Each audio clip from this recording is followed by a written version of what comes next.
Shalom, puji Tuhan. Ya, saya percaya setiap kita ada dalam perlindungan Tuhan yang luar biasa.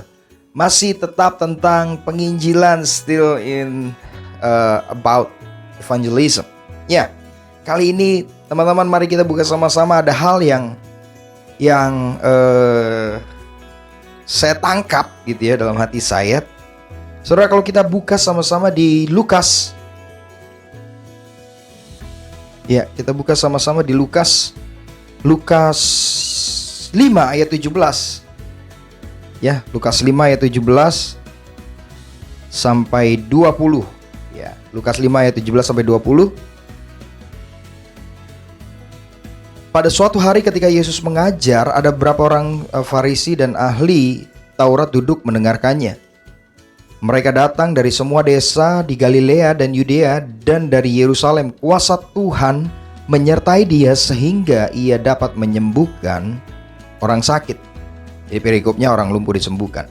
Lalu datanglah beberapa orang mengusung seorang lumpuh di atas tempat tidur. Mereka berusaha membawa dia masuk dan meletakkannya di hadapan Yesus. Karena mereka tidak dapat membawanya masuk berhubung dengan banyaknya orang di situ, naiklah mereka ke atap rumah lalu membongkar atap itu dan menurunkan orang itu dengan tempat tidurnya ke tengah-tengah orang banyak tepat di depan Yesus. Ketika Yesus melihat iman mereka, berkatalah ia, "Hai saudara, dosamu sudah diampuni." Inilah evangelisme, penginjilan yang istilahnya yang menggerakkan adalah hati yang penuh dengan belas kasihan. Saudara di luar sana, atau mungkin saudara nggak tahu ya, di dalam gereja saudara sendiri ya, mungkin kita terlalu sibuk ngurusin online gitu ya, terlalu sibuk ngurusin ibadah online kita. Sebenarnya kalau kita mau ya, kita sama-sama kita cek lagi jemaat yang ada, atau mungkin anggota-anggota jemaat baik di youth, baik di umum, mungkin seperti itu. Saudara, kita nggak tahu ternyata di antara mereka ada yang mengalami hal yang sama. Mungkin tidak lumpuh secara jasmani, tetapi lumpuh secara rohani. Kenapa? Mereka sudah tidak bisa lagi percaya sungguh-sungguh pada Tuhan. Mereka mulai hilang pengharapan. Bahkan untuk ibadah online aja mereka kayak seperti rasanya berat sekali, bahkan nggak ada hati, saudara. Kenapa? Karena memang sudah lumpuh.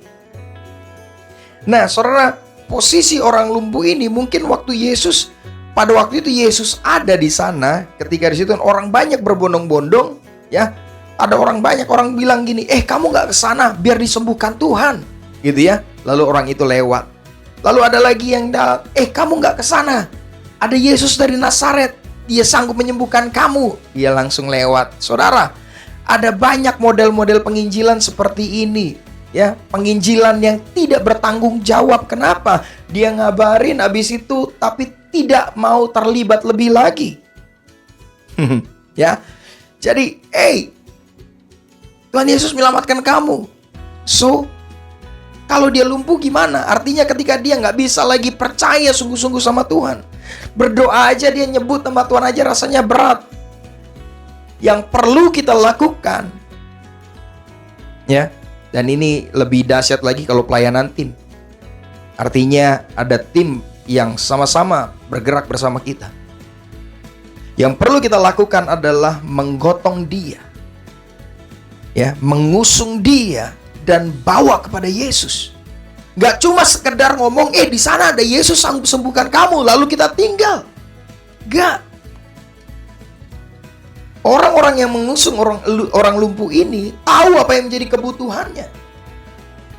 Kebutuhan dia adalah orang yang mau mengangkat dia atau mengantar dia, membawa dia kepada Yesus. Dia sudah sering dengar tentang Yesus, tetapi banyak orang cuma mengabarkan tapi tidak peduli sesungguhnya atas kehidupan dia.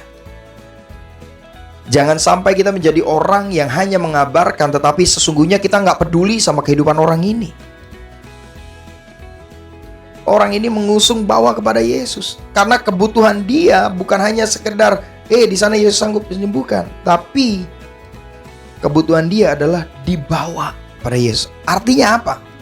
Ada orang-orang yang sudah mungkin mulai tidak bisa berdoa lagi kepada Yesus. Itu bagian kita. Bagian kita ambil ini untuk berdoa buat dia. Kunjungi, doain terus. Kenapa? Karena dia sudah tidak bisa lagi berdoa. Imannya mungkin sudah mulai rapuh.